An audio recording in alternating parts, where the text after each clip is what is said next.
Hello students. आज का हमारा जो टॉपिक है वो है resume writing and job application.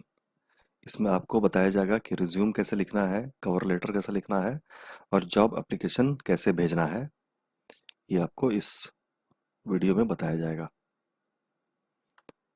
देखते हैं ऑब्जेक्टिव क्या है इस लेसन का। हम जो आज पढ़ने वाले हैं उसका ऑब्जेक्टिव क्या है, उद्देश्य क्या है। At the end of this lesson you shall be able to understand about the job application process. आप जॉब एप्लीकेशन प्रोसेस के बारे में समझेंगे। Write a job application letter in response to an advertisement. आप किसी एडवर्टीजमेंट के response में application letter लिखना सीखेंगे। राइट ए करिकुलम विटाई यानी resume of yourself to accompany the application. जो आप एप्लीकेशन जो आप लिखेंगे यानी कि जो कवर लेटर आप भेजेंगे उसके साथ आप अपना रिज्यूम भी अटैच करके भेजेंगे। तो आप वो रिज्यूम लिखना भी सीखेंगे इस लेसन में। तो आइए शुरू करते हैं। सबसे पहले देखते हैं जॉब एप्लीकेशन प्रोसेस। तो जॉब एप्लीकेशन का प्रोसेस कुछ ऐसा है कि पहले रीड जॉब एडवर्टीजमेंट। आप कहीं पे जॉब का एडवर्टीजमेंट देखते हैं, अब भले वो न्यूज़पेपर हो या फिर वो वेबसाइट हो या नौकरी के जो भी साइट्स हैं वो हो, जैसे naukri.com हो गया, timesjobs.com, monsterindia.com, shine.com, इंडीड, ये सब जो है वो जॉब साइट्स हैं। तो इसमें भी आप जॉब का एडवर्टीजमेंट देख सकते हैं।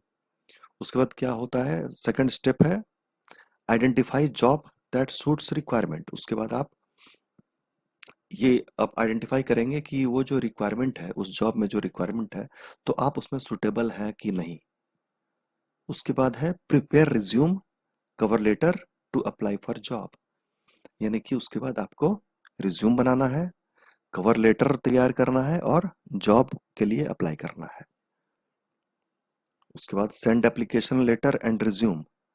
आपको एप्लीकेशन लेटर और रिज्यूम को सेंड करना है। आप बाय पोस्ट सेंड कर सकते हैं या आप ऑनलाइन अप्लाई कर सकते हैं या वेबसाइट पे अपलोड कर सकते हैं। आप जैसा भी आपको उसमें कहा जाएगा, जैसा भी उसमें मेंशन्ड होगा उस जॉब एडवर्टीजमेंट में, उस हिसाब से आप काम करेंगे। उसके बाद है रिसीव इंटरव्यू कॉल लेटर। उसके बाद अगर आप शॉर्टलिस्टेड होते हैं, अगर आपको कंपनी शॉर्टलिस्ट करती है तो आप इंटरव्यू कॉल लेटर रिसीव करते हैं। उसके बाद आप अपीयर एट इंटरव्यू। आप इंटरव्यू में अपीयर होते हैं, आप इंटरव्यू में जाके फेस करते हैं। फिर अगर आप उसमें सेलेक्ट हो जाते हैं तो आपको जॉब मिलती है, you will get a job. तो इस तरह से ये 7 स्टेप है।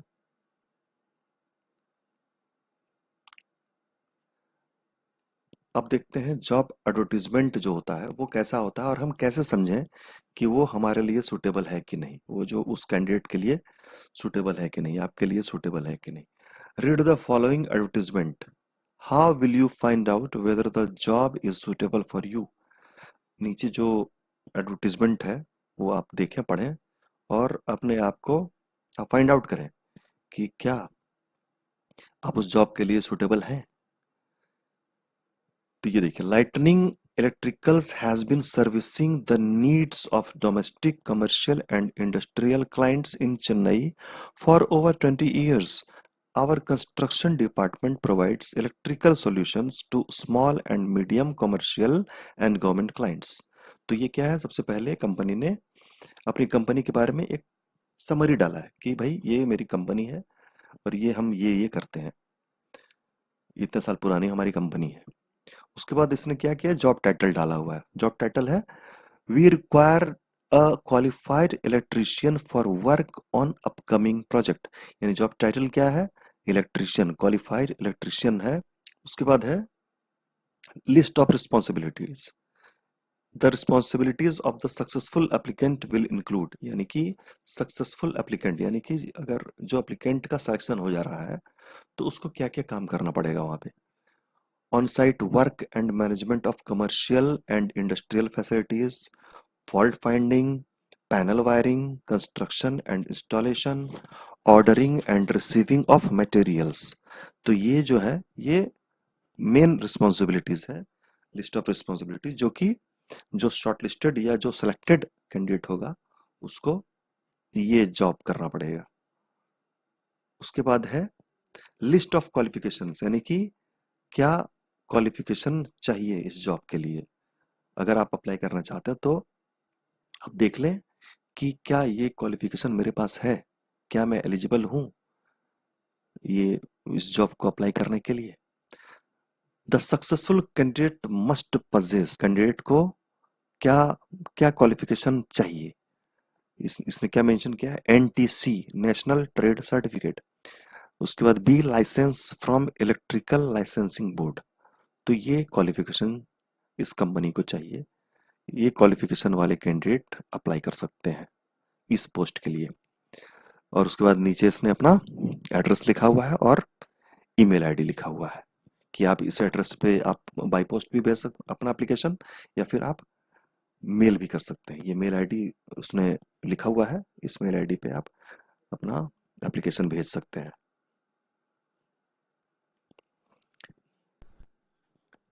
उसके बाद अब क्या है कि आपको अपना रिज्यूम बनाना है, या जिसको करिकुलम विटाई भी बोलते हैं, जिसको शॉर्ट में सीवी कहते हैं, वो बनाना है। तो एसेंशियल एलिमेंट्स ऑफ करिकुलम विटाई और रिज्यूम। एक करिकुलम विटाई या एक रिज्यूम में क्या क्या एसेंशियल एलिमेंट्स हैं, इसमें क्या क्या आपको मेंशन करना चाहिए। पहला, name and address for communication. अपना नाम सही सही साफ साफ लिखें, एड्रेस फॉर कम्युनिकेशन बिल्कुल साफ साफ लिखें। उसके बाद ऑब्जेक्टिव। ऑब्जेक्टिव यानी कि आपका लक्ष्य, जीवन में आपका क्या लक्ष्य है, उसका एक समरी लिखना है आपको, एक लाइन या दो लाइन का ऑब्जेक्टिव लिखना है। उसके बाद स्किल पोजेस्ड, आपके पास क्या स्किल है, आप किस क्षेत्र में आप दक्ष हैं, वो लिखें। उसके बाद जॉब प्रोफाइल कवरिंग रिस्पॉन्सिबिलिटी, यानी कि अगर आप एक्सपीरियंस्ड हैं, अगर आप जॉब कर रहे हैं तो अपना जॉब प्रोफाइल लिखें और क्या क्या रिस्पॉन्सिबिलिटी आप के पास है उसको आप मेंशन करें। उसके बाद है एजुकेशन क्वालिफिकेशन। फिर आप उसमें अपना एजुकेशनल क्वालिफिकेशन लिखें। आप अपना 10th का डिटेल लिखें, 12th का लिखें, डिग्री का लिखें, मास्टर्स का लिखें, टेक्निकल क्वालिफिकेशन है तो वो लिखें। मतलब आपके पास जितनी भी एजुकेशन क्वालिफिकेशंस हैं वो सबको आप मेंशन करें। उसके बाद है एक्स्ट्रा करिकुलर एक्टिविटीज, यानी कि स्पोर्ट्स, आर्ट्स एटसेट्रा। इसमें आप मेंशन करें कि आपने फलाना फलाना स्पोर्ट्स में हिस्सा लिया है। अगर आप जीते हैं तो भी आप मेंशन करें, नहीं जीते हैं सिर्फ पार्टिसिपेट आपने किया है तो भी आप मेंशन करें। अब आर्ट्स, कोई पेंटिंग कंपटीशन में आपने पार्टिसिपेट किया है, क्विज कंपटीशन में पार्टिसिपेट किया है, आप सिंगिंग में पार्टिसिपेट किया है आपने, बैडमिंटन के गेम में आपने पार्टिसिपेट किया है, या आप जीते हैं, जो भी जैसा भी सुटेबल हो वो आप इसमें जरूर ही मेंशन करें। Features of a good resume. अब थोड़ा सा रिज्यूम के बारे में बात करते हैं, उसके फीचर्स के बारे में बात करते हैं। A resume is basically a document that markets your skills, so it should be attractive. एक रिज्यूम जो होता है वो बेसिकली एक डॉक्यूमेंट है जो कि आपके स्किल्स को मार्केट करता है, आपके स्किल का मार्केटिंग करता है वो। So it should be attractive, तो इसको आकर्षक होना चाहिए। It should be short and precise but it should also be long enough to give necessary details. Resume को शॉर्ट और प्रिसाइज होना चाहिए, लेकिन इतना भी शॉर्ट और प्रिसाइज नहीं होना चाहिए कि उसमें आपका नेसेसरी डिटेल नहीं आए। तो आपको ये ध्यान रखना है कि आपको उसमें अपना सारा नेसेसरी डिटेल्स, यानी कि आवश्यक जो डिटेल्स हैं उसको आप उसमें जरूर मेंशन करें। It should be organised in such a way that your abilities and skills are given prominence. इसको क्या करना है, आपका स्किल और आपकी एबिलिटी को प्रोमिनेंस देना, यानी इंपॉर्टेंस देते हुए मेंशन करना है उसमें। What is written at the beginning is more important than what is proceeded later. यानी कि आपको जो अपना रिज्यूमे बनाना है उसमें आपको बिगिनिंग में, यानी कि उसमें स्टार्टिंग में बहुत सही तरीके से सब कुछ मेंशन करना है। वैसे पूरा आपको शुरू शुरू से अंत सही तरीके से ही सब कुछ मेंशन करना है, लेकिन ध्यान ये रखना है कि बिगिनिंग जो है रिज्यूम का वो बहुत ही सही हो, बहुत ही प्रॉपर हो और बहुत ही अट्रैक्टिव हो। Try to begin the resume with an objective statement which says what your goal in life is. जैसा कि मैंने पहले बताया कि आपको रिज्यूम में सबसे पहले ऑब्जेक्टिव मेंशन करना है। सबसे पहले आपका नाम, रिज्यूम में सबसे पहले आपका नाम, आपका ईमेल आईडी, आपका मोबाइल नंबर, उसके बाद आपका ऑब्जेक्टिव, यानी कि आपका गोल क्या है, भविष्य में आपका उद्देश्य क्या है, लक्ष्य क्या है। This usually gives the employer the impression that you are a person with a definite focus in life. इससे क्या इंप्रेशन पड़ता है आपका एक एम्प्लॉयर की नज़र में कि आप आपका एक गोल है, डेफिनेट फोकस है लाइफ में। लेकिन हाँ, आपको ये ध्यान रखना है कि ये जो आप ऑब्जेक्टिव जो आप लिखेंगे तो वो बहुत छोटा सा लिखना है, यानी कि 1 से 2 सेंटेंस में उसको लिखना है। कोशिश करना है कि छोटे से छोटा लिखें ऑब्जेक्टिव, कम शब्दों में सही चीज हम लिखते हैं। Bullet points are more impressive than tabular columns, यानी कि टेबल बना बनाकर उसमें आपको बहुत ज्यादा लेंदी नहीं करना है। बुलेट पॉइंट आपको उसमें मेंशन करना है। कोशिश करना है कि उसमें टेबल नहीं बनाए।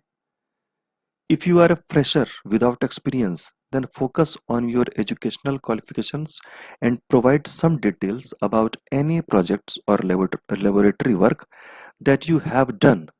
Also include a section on any extracurricular activities like sports, arts, etc. that you participated in. अगर आप फ्रेशर हैं, यानी कि अगर आपको एक्सपीरियंस नहीं है, जॉब एक्सपीरियंस नहीं है, तो अपने एजुकेशनल क्वालिफिकेशन को फोकस करें, मतलब उस पे ज्यादा प्रकाश डालिए आप। और किसी प्रोजेक्ट या कोई लेबोरेटरी वर्क जो आपने किया है उसको जरूर मेंशन करें उसमें। और इसके अलावा एक्स्ट्रा करिकुलर एक्टिविटीज को भी उसमें आप मेंशन करें, जैसा मैंने पहले बताया। स्पोर्ट्स के बारे में मेंशन करें, आर्ट्स के बारे में मेंशन करें, आपने जिस भी प्रकार का एक्स्ट्रा करिकुलर एक्टिविटीज में पार्टिसिपेट किया है आप उसको मेंशन जरूर ही करें। ये देखिए, ये एक फॉर्मेट है रिज्यूम का।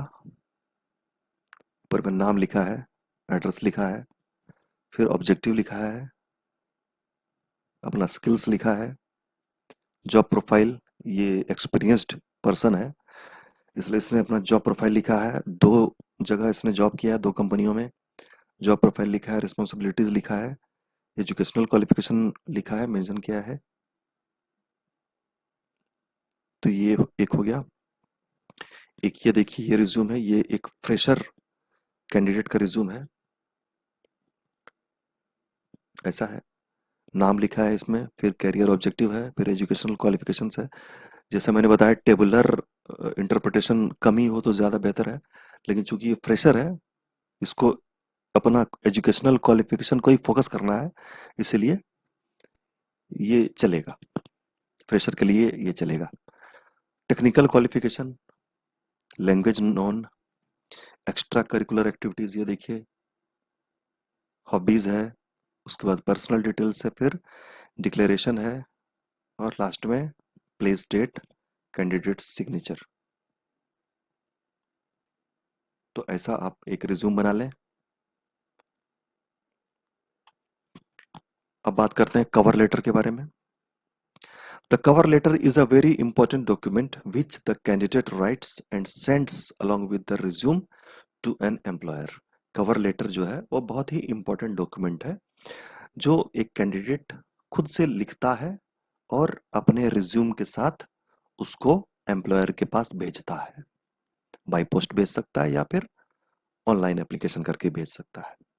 The cover letter creates the first impression on the reader during the employment and interview process. तो कवर लेटर जो होता है वो इंटरव्यू प्रोसेस में जो एम्प्लॉयर होता है, जो रीडर होता है इस लेटर का, उसको उस पर फर्स्ट इंप्रेशन डालता है। जो एम्प्लॉयर होगा सबसे पहले वो कवर लेटर को पढ़ता है।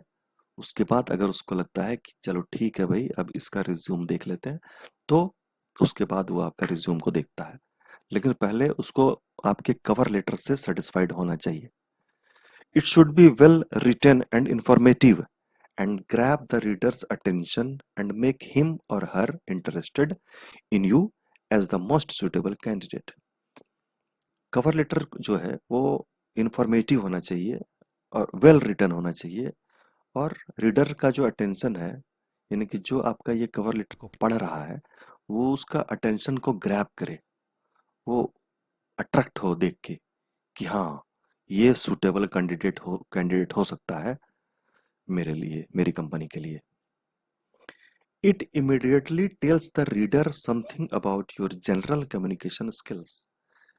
आप जो रीडर है उसको इमिडिएटली पता चल जाता है कि ये जो कैंडिडेट जिसने मुझे ये कवर लेटर भेजा है उसका एक communication skill, general communication skill कैसा है,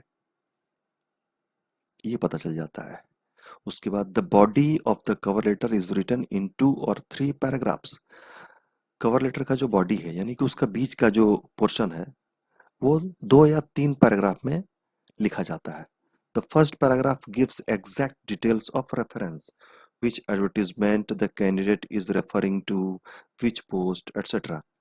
यानी पहला पैराग्राफ में आपको रेफरेंस देना है, यानी कि आपको जो एडवर्टीजमेंट जो आपने देखा वो कहाँ देखा, कौन सा एडवर्टीजमेंट है, हाँ, किस पोस्ट के लिए अप्लाई कर रहा है, ये उसमें आपको मेंशन करना है फर्स्ट पैराग्राफ में।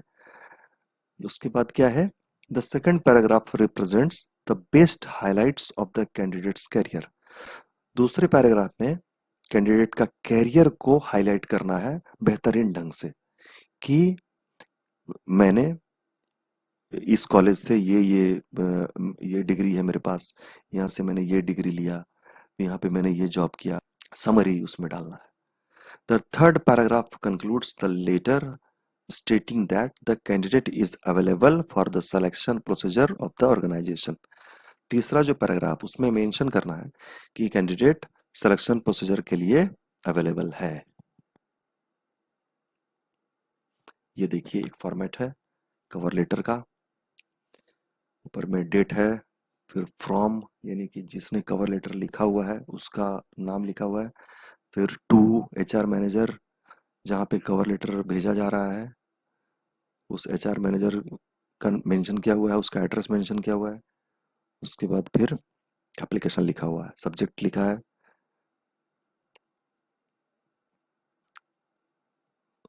इस प्रकार आप देख सकते हैं कवर लेटर का एक फॉर्मेट है ये,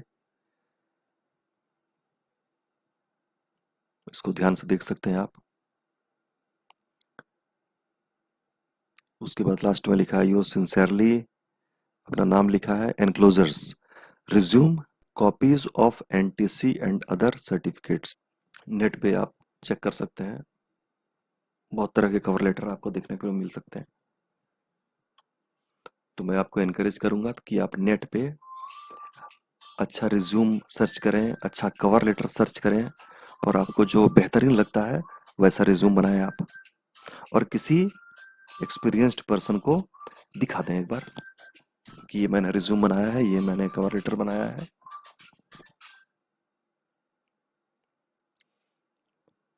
चलिए, तो आज के लिए इतना ही। अगले क्लास में हम पढ़ेंगे इंटरव्यू के बारे में। Thank you.